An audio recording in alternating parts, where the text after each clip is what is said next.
The money that Abramovich had from his sale of his football club has been frozen, and we want to see that used for reconstruction in Ukraine.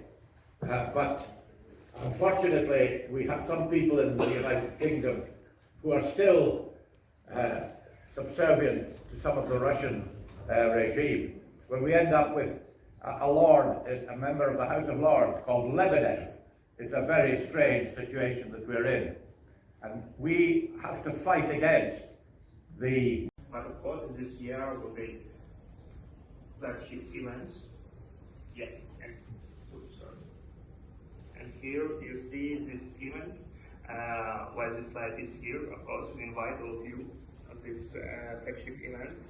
Everything starts at April through to 5 of April with the opening ceremony. And being Ukrainian, I know what does it mean forced displacement, exile, what does it mean to be refugee for millions of my compatriots, Ukrainians, as well as from millions of other people of different nations, races, religion. These procedures and to ensure that out-of-country votes are cast and counted with the same integrity as those at home.